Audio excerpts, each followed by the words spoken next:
Hey guys, it's Anthony with the Rad Company, and in today's FAQ video, we're going to be answering the question of when should I retire my polishing pads? So we're answering that and more in today's FAQ video. All right, so in front of me, I have a variety of different polishing pads, everything from foam to wool to even some coarse wool from Rupes here. Now I also have some other things over here that I'm gonna get to in just a minute. Now, when to know when to retire polishing pads is something that you kind of have to experience. And what I mean by experience, you have to experience a bad pad to know what a bad pad actually is. Now, to some people, this might be a bad pad, when in reality, looking at it, there's no divots out of this thing, the actual backing on this is in good shape, it's just dirty. So this would be a case where this pad would need to be cleaned and be brought back to life to continue to use. You can tell that the foam has not begun to break down, it's just showing a lot of compound within the pad and a lot of discoloration, and that's just gonna come with polishing different types of paints, single stage paints, or using dyed compounds. Now next to me here is gonna be another example of a pad that is getting pretty bad, right? We can actually see that there is entire chunks missing out of this pad. How does this happen? Well, when you catch a hard corner on a car or you hit a windshield wiper fluid, a little nozzle, things like this will happen where it basically cuts out that piece of foam. Is this still usable? Yes, absolutely. Is it going to rotate correctly? Probably not. Each pad is weighted to work perfectly with the machine that you have that size for. So this being a 6.5 inch pad is designed for a 6-inch backing plate, meaning that rotation is designed for a 6-inch backing weight. Now with this pad missing things out of it, it's probably going to feel a little funky, but it will still work, it will still cut. Next to me from here, another example of a gunked up pad. This to me looks like it's in pretty good shape. It's got some dents, it's got some things like that from storage, but that's totally fine. One thing that people often confuse when it comes to foam polishing pads specifically is that you'll get dents and you'll get little creases and things like that from storing the pad. That is completely normal. When you clean out a pad or a pad becomes wet or it becomes too hot, that foam can kind of dive in on itself in certain places and it'll kind of form a new look. To fix that, all you need to do is wash the pad thoroughly, clean it out, spin it out on a machine, and begin to use it so that that foam, that heat cycle kind of comes back through and flattens everything back out again. So this would be considered a pretty good pad. Now this, what do you guys think? Toss it? Keep it?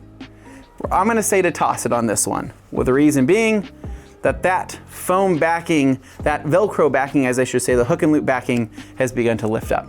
That is at the point where I say, this is no longer worth putting on my machine. So what happens is when you attach the hook and loop backing to the back of your backing plate here, and this begins to lift up from probably running at too high of a speed, or you've heat cycled it too many times, this is when things become dangerous, because if this pad flies off, then you have nothing left but a backing plate hitting your paint or something else on the car. So this would be more of a danger if anything. So that's begun to separate, and then around here on this foam, you can see that the foam is starting to crack and form new holes. The fibers themselves, I would say they're just really, really dirty and you have to be deep cleaned, but those could probably be brought back. In this case, it's more so the foam, that intermediate space between the fibers and that Velcro backing that is going to be the problem there. So I'm gonna say that that's gonna be a toss or retire or do something else with, because that's not worth putting on the machine for safety reasons. Now here's another one. Looks pretty good, right? Just looks dirty, maybe. We did some metal polishing with this one, so it's got some gunked up stuff here from the compound, and it's dark from that metal residue.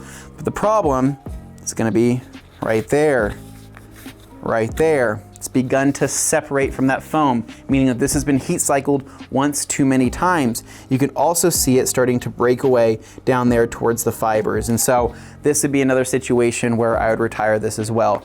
I've seen a lot of guys push pads way further than they should ever be pushed, and it's just not worth it. I've had it to where pads have flown off during a machine polishing session, and damage could have been done if I didn't react fast enough. And so typically, like this and like this is gonna be a no-go from me, but something like this just needs to be cleaned. Something like this can be used. It can be used in a pinch. If I'm gonna use something like this that has chunks missing out of it, I'm gonna use it for something that maybe isn't paint. So if I'm polishing out chrome, polishing out a wheel or anything like that, I might use something with chunks missing out of it and it would still do the job. So why do I have rags to riches and why do I have an IK sprayer in front of me? Well, in recent testing here within the last, I would say, month and a half since Rags to Riches has been released, a lot of people have been using this to pre-soak their polishing pads. And it's really, really cool because, as we've explained before, Rags to Riches removes a lot of the hydrophobic properties out of towels and also removes a lot of that compound and polish residue that you can't normally get out. And that's where this makes a lot of sense for something like this or something like this, right? So pre-soaking. You can pre-soak your pads in a 5-gallon bucket of water with a couple ounces of Rags to Riches. Let them soak, let them sit there and swim. You can kind of squeeze them out every once in a while. And you're gonna find that it draws a ton of compound out of these pads. It's actually quite incredible how murky that water can look. Now, if you don't wanna make a mess and you wanna send these things straight into the washer or straight into a pad washer, you can also put a little bit of this and do a little bit of this and create a pre-spray. And so there's roughly 32 ounces of water in this IK sprayer here. So what I would typically do is put about a ½ ounce of Rags to Riches, even up to a full ounce if I wanted to, in this sprayer and simply pre-spray every one of my pads before taking it to the wash or before taking it to my pad cleaner. So hopefully that is helpful. It's a lot of information, but once you experience what a bad pad is, you'll know what a bad pad is. This is more for the newbies to detailing, the newbies to machine polishing, so you know what to look for when it comes to pads that have been overworked, overheat cycled, or just too gunked up. So hopefully that answers your question on when to retire polishing pads. If you guys like this video, make sure you give us a big thumbs up. Subscribe down below for more and stay tuned for more videos right here at the Rag Company FAQ channel.